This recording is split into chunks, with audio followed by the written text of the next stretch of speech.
Bom dia, vamos dar início, né? Mais um dia de aula. Hoje o cenário um pouquinho diferente, né? Espero que o áudio esteja bom. Vou gravar com fone de ouvido hoje para ver se melhora um pouquinho, tá bom? A aula passada a gente parou falando sobre a questão da Covid-19, né? Nós tivemos algumas informações onde a gente falou um pouquinho sobre o desenvolvimento desse vírus que apareceu lá em 2019, né, em Wuhan, na China. Falamos sobre essa questão de como o vírus ele se disseminou muito rápido, de quais os sintomas que ele causa, quais as medidas de controle que são necessárias dentro de meios intra-hospitalares e também na própria população para que evite essa disseminação. Falamos sobre sintomas, falamos sobre uma série de fatores que é muito importante para quando a gente pensa em termos de pandemia, em termos de que vocês estão para se formar, estão saindo agora do curso técnico de enfermagem e estarão adentrando ao mercado de trabalho em um momento que o paciente, que um dos principais quadros clínicos que a gente vai enfrentar no dia a dia do nosso trabalho é justamente o paciente com Covid-19. Certo? E assim, a gente vai dar sequência nessa matéria, vamos falar um pouquinho sobre o período de transmissibilidade, que também foi falado, só para a gente relembrar, né, que a Covid-19, ela possui fases, né, e seguindo aqui a apostila, tá, vamos dar uma olhada lá, não sei se vai dar para ver muito bem a imagem aqui, então também tentem seguir lá. Ela possui fases. De acordo com cada fase que você se encontra dessa doença, você vai fazer determinados tipos de exame para diagnóstico dessa doença. Então não é simplesmente que é muito comum, né, muito disseminado na população, eu quero fazer teste para Covid. Não, não é assim que funciona, né? Porque qual teste, qual exame? Existem os exames corretos que tem que ser feito no momento correto, senão ele vem negativo. Né? Principalmente no início da pandemia, hoje ainda acontece, mas um pouco menos. Tinha muito aquela questão que a população não aceitava estar com a doença e repetia exames e o exame vinha negativo. Né? E falava assim, o do governo não presta, não tem nada a ver. Né? É porque geralmente a população repetia o exame errado na fase errada. Vamos lá? Vamos entender isso? Um exemplo, hoje é meu primeiro dia de sintoma, né? Então hoje eu apresentei febre, tosse e coriza, né? E supondo que eu seja um paciente com Covid-19, certo? Hoje é meu primeiro dia de sintoma. Adianta eu fazer um exame hoje? Não, tá? Não adianta. O exame que a gente consegue fazer mais cedo em um paciente com Covid-19 é no terceiro dia de sintoma. Então tem que ter pelo menos 3 dias de sintoma. Entre o terceiro e o sétimo dia de sintoma não tem nada a ver contato com o paciente positivo, tá, pessoal? Entre o terceiro e o sétimo dia de sintoma, nós fazemos o RT-PCR, né, que é o SWAB, aquele do nariz, que coleta uma amostra nasofaríngea e dentro dessa amostra a gente faz a busca pelo vírus propriamente dito, né? E ali, e esse exame é o melhor exame que existe, o mais confiável. Então tem que ser feito entre o terceiro e o sétimo dia. Então o que acontecia muito? A gente coletava lá no quinto, sexto dia de sintoma um SWAB, né? Aí o SWAB aqui na nossa região, né? Ele no estado de Goiás, é enviado para o LACEN, né? Que é o laboratório estadual. E o LACEN faz a análise da amostra e nos dá o retorno com média aí de 3 a 5 dias do exame. Então vamos imaginar que a gente coletou no quinto dia e 4 dias depois saiu o resultado positivo. O paciente já está no nono dia. Aí a gente avisava o paciente, olha, seu exame deu positivo e tal. O paciente corria no particular e repetia um swab, o swab vinha negativo. Aí falava, não tô com Covid e tal. Não é assim que funciona, porque ele já está no nono dia, não adianta fazer mais suave, certo? A gente já teria que esperar para fazer a sorologia. Sorologia ela pode dar positivo a partir do oitavo dia, tá? Mas o ideal é que você faça ela mais para frente, tá? Lá no décimo segundo dia. E ainda assim é um exame muito falho, certo? É um exame que dá muito falso negativo, o paciente está com a doença, porém ele dá negativo, às vezes porque a taxa dessas imunoglobulinas ainda não estão tão altas para ser detectada no exame, ou uma série de outros fatores, tá? Que podem mascarar esse exame. Então não é um exame muito bom para diagnóstico, tá? Até porque a gente faz ele já tardiamente, certo? Então, essa é uma problemática que a gente sempre enfrentou. Então, assim, o curso da doença dura em média de 10 dias em pacientes leves, mas pode ir até 21 dias de transmissibilidade naqueles que estão internados onde? Dentro de UTI. Então, assim, isso tudo estou recapitulando um pouco, tá, pessoal? Foi falado na aula passada. E falei para vocês também que se hoje é meu primeiro dia de sintoma, o paciente que está no primeiro dia de sintoma, geralmente ele já começou a transmitir a doença 72 horas antes do primeiro sintoma, ou seja, 3 dias antes eu já estou transmitindo a doença, infelizmente. E o período de incubação do vírus, ele varia, né, de 1 a 14 dias. Então, assim, o que é esse período de incubação? Aí sim a questão do contato. Eu me contaminei hoje. Eu posso apresentar sintomas amanhã, eu posso apresentar sintomas até 14 dias depois. A média é de 5 a 6 dias, tá? Geralmente o paciente vai apresentar sintoma no quinto dia depois do dia que ele se contaminou, tá? Isso é a maioria das pessoas. Então, assim, a gente nota que é um vírus que tem uma evolução muito rápida da doença, certo? A doença evolui muito rápido, você parar para pensar que a média das pessoas no 11º dia já não transmite mais, já está curada da doença, a maioria, certo? Algumas com 14, outras com 21. Então isso vai hoje, né, o protocolo de hoje, pessoal. Isso vai variar de acordo com a sintomatologia que o paciente tem, né? Mas é uma doença que tem uma alta mortalidade, certo? Infelizmente tem uma mortalidade muito alta. Você nota essa quantidade de pessoas que morrem todos os dias, né? Infelizmente, principalmente no Brasil, onde a pandemia foi extremamente descontrolada, né? Nós tivemos aqui uma completa desorganização no enfrentamento dessa pandemia, e isso reflete nos números, né? Uma outra questão, antes de a gente passar para o próximo capítulo, até que foi levantada no grupo, que é válido a gente estar conversando, é a questão também dos óbitos. Me perguntaram, professor, e o corpo? Por que não pode ter velório um paciente que morre de Covid? É simples, pessoal. Geralmente o paciente que vai a óbito por Covid ou qualquer outra doença viral, tá? Na maioria das vezes, ele está com a taxa de viremia, ou seja, uma quantidade de vírus circulando muito alta, que significa que o corpo dessa pessoa perdeu a guerra, o sistema imunológico da pessoa que foi a óbito perdeu a guerra para o vírus. Então o vírus dominou aquele corpo e está uma quantidade de vírus muito alta, e esse vírus pode sobreviver no corpo humano, mesmo após óbito, por muito tempo. Tá?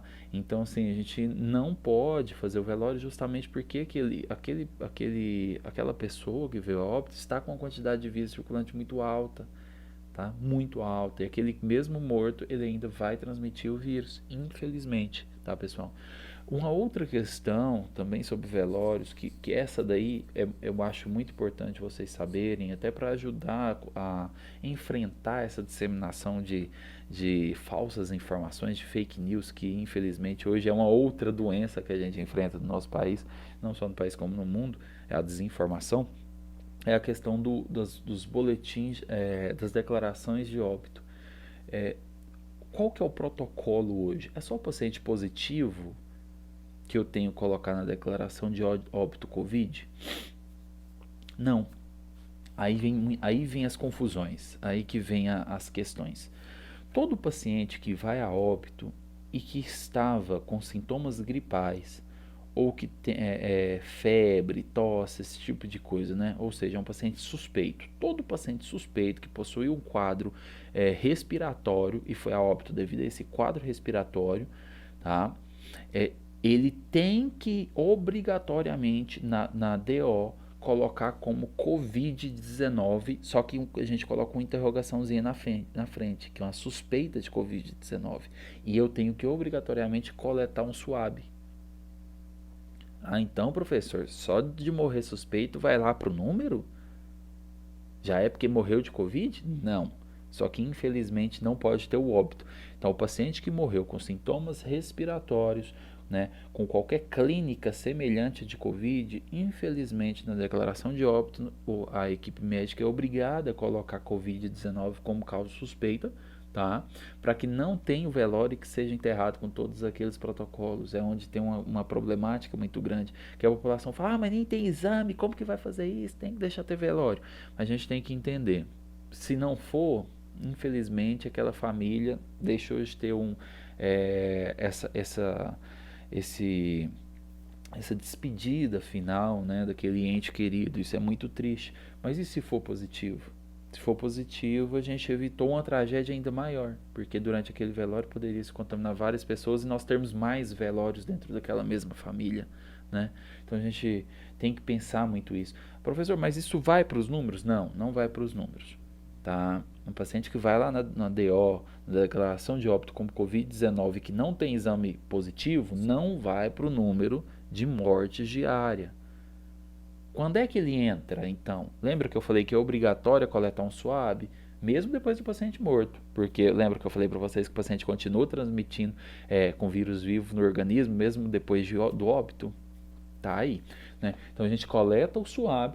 Quando sair o resultado, o problema é que demora, quando sair o resultado, aí sim, se vier positivo, ele entra para aquela quantidade de pacientes que foi a óbito por Covid. Agora, se vier negativo, ele é descartado. Então, não entra, pessoal. Quando eu coloco lá na declaração de óbito essa Covid-19, né, em interrogação, se não tiver o exame positivo, esse paciente não é contabilizado naqueles mais de 400 mil óbitos, chegando a 500 mil, né, óbitos no nosso país. Então, olha a quantidade. Agora, nós temos uma outra coisa. Então, todos aqueles mais de 400 mil pessoas que morreram de Covid são pessoas que têm exame comprovando que eles tiveram a doença. Olha que loucura. E a quantidade de pessoas que morreu durante essa pandemia e que não fez exame? Às vezes por falha no sistema de saúde, uma série de outras coisas, né? Então esse número ainda pode ser maior do que o que a gente tem hoje, na verdade, infelizmente, certo? Então vamos lá. Os exames falso negativo, porque o falso positivo, ele pode acontecer? Pode. É mais difícil um pouco, mas quando ele acontece mais nas sorologias, tá? No RT-PCR nem tanto. Isso não acontece. O quadro clínico, né? Eu falei para vocês que ele é muito importante a gente entender o quadro clínico do paciente. Por que é importante eu entender o quadro clínico do paciente? Porque olha só, aqui nesse quadro ele mostra bem interessante o período, né, pela severidade da doença. No estágio 1, que a gente chama, que geralmente são os primeiros dias ali, a partir do momento que você apresenta o sintoma, nós temos uma série de coisas que o paciente pode estar apresentando. Olha lá para vocês verem. Na primeira aqui, a fase da resposta viral. Aqui o paciente vai apresentar febre, ele vai apresentar tosse, ele vai apresentar coriza, vai apresentar uma série de sintomatologias que são características da própria Covid, tá? E que são sintomas ainda que geralmente não apresentam nenhum sintoma grave aqui. Quando é que o paciente começa a apresentar um sintoma mais grave? Já aqui, ó, nessa fase intermediária aqui da doença, digamos assim, né? Que é na fase pulmonar. Aqui nessa fase pulmonar é onde eu tenho o aparecimento daqueles sintomas um pouco mais moderados para grave, né? Que é principalmente a dispneia, né? Que é a falta de ar, né? E a taquipneia, que é a respiração rápida e curta, né? O paciente fica respiração muito rápida e curta. Então, se ele está rápida e curta e com dificuldade, eu chamo de taquidispneia, né? Aqui nessa fase pulmonar, ela começa a se apresentar e ela vai ficar mais intensa já na fase da hiperinflamação. Porque qual que é o problema da Covid-19? O principal problema da Covid-19 é essa fase hiperinflamatória, tá? A Covid-19 nesses pacientes que vão ficar moderados barra grave, ela causa uma inflamação no pulmão do paciente, né? É aí que entra aquele negócio que vocês vê o paciente fala assim, estou com 70% do pulmão comprometido, 50%, 80%, 90%. Significa que esse pulmão, boa parte dele já está com inflamação tão grande, e essa inflamação, ela vai envolver justamente essa parte funcional do coração, onde tem do pulmão, onde tem a troca gasosa. Ela inflama e ele como se ficasse rígido e ele já não consegue mais expandir para entrar ar e ter a troca gasosa. Se não tem troca gasosa, você não respira. Entende? Então, assim, a fase inflamatória, ela é muito perigosa no paciente. Então, o principal problema da COVID são dois, né? É essa hiperinflamação e as coagulopatias. Ela forma a presença de coágulos. Então, o paciente com COVID pode infartar muito fácil, pode ter uma série de problemas com coagulação que é muito sério. Tanto é que a própria inflamação pulmonar, ela tem uma linkagem, né? Ele é linkado com o problema das coagulopatias, porque a inflamação ela se decorre, na verdade, através da formação de microtrombos que acontecem nessa rede venosa de capilares, na verdade, né? Do pulmão. E isso faz com que ele começa a inflamar demais, e essa inflamação ela começa a ficar descontrolada, descompassada, e é onde nós temos o agravamento da doença. É todo paciente que decorre assim? Não, graças a Deus não. A maioria dos pacientes não entra nessa fase inflamatória grave, né? Ele decorre super tranquilo. O paciente que tem essa fase inflamatória, né? Essas respostas hiperinflamatórias são pacientes já moderados / grave, né? É aquele paciente que necessita de internação hospitalar, necessita de uma série de outras medicações, tá? Vamos lá? Então, o manejo clínico, né? Da COVID-19. Olha aí que interessante. Ó. Em linhas gerais, há duas fases distintas da COVID-19, distribuídas ao longo de 2 semanas. Em média, nos pacientes mais graves, uma de replicação viral, que é a fase 1, que é aquilo que eu falei. Essa primeira fase é a fase onde começa essa sintomatologia, que é quando você vai apresentar sua coriza, vai apresentar sua tosse, sua febre, né? Às vezes pode apresentar espirro, dor no corpo, uma série de outros fatores, né?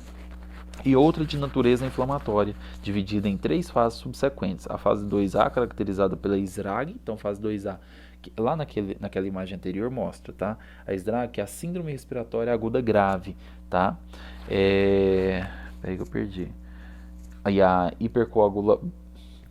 podem ler aí na apostila de vocês, que minha língua enrola. A fase 2B, caracterizada pela trombofilia, né, inflamação, e fase 3 com SARA e CIVD, né, que variam de acordo em cada paciente, como dissemos anteriormente. Só para voltar aqui para vocês entenderem. Então, nós temos um problema que ele é dividido. Geralmente ele inicia com a fase de hiperinflamação no pulmão, né?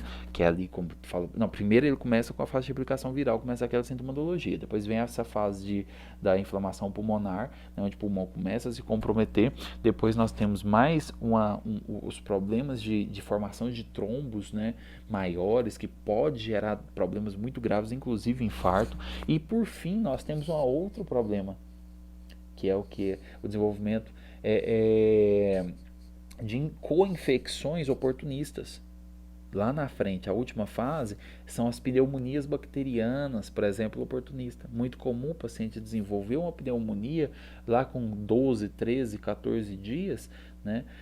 Justamente por quê? Porque o pulmão está muito inflamado, o sistema imunológico do paciente vai lá no chão, né, devido à doença, e as bactérias, que às vezes são até naturais da nossa cavidade oral, da nossa via aérea superior, podem descer para a via aérea inferior, né, para brônquios, pulmão, e desenvolver uma pneumonia. Entende? Por isso que a COVID é tão grave. Então, além dos próprios problemas que a COVID causa, além de te abaixa a imunidade, você desenvolve a pneumonia bacteriana lá na frente associada à COVID. Aí, meu irmão, é muito complicado. É um tratamento. Por isso que tem antibiótico no tratamento da COVID. Porque antibiótico mata bactéria, não mata vírus. Então, o antibiótico mata bactéria, não mata a COVID-19. Na verdade, nós não temos nenhum tratamento hoje para a COVID-19 em si, infelizmente. Né? O que a gente trata é a sintomatologia, são sintomas. Tá bom? Vamos lá? Aqui só para finalizar esse primeiro vídeo, mostro para vocês aqui um raio-x de um paciente com Covid-19. Olha a quantidade de infiltrado, como se fosse esse emaranhado branquinho, ó, fica bem velado, o famoso vidro fosco, né? E de cá um pulmão normal, ó, tanto que ele está mais escurinho, pretinho, sem essas infiltrações. Então, normal, né, bonitinho, olha que lindo, e o de Covid-19, né, esse pulmão que está bem comprometido, né. Então, assim, infelizmente, são quadros clínicos que a gente vai ter muito comum, tá bom? Vamos lá, o primeiro vídeo a gente fica por aqui, qualquer dúvida pode enviar lá no grupo que a gente vai respondendo, beleza?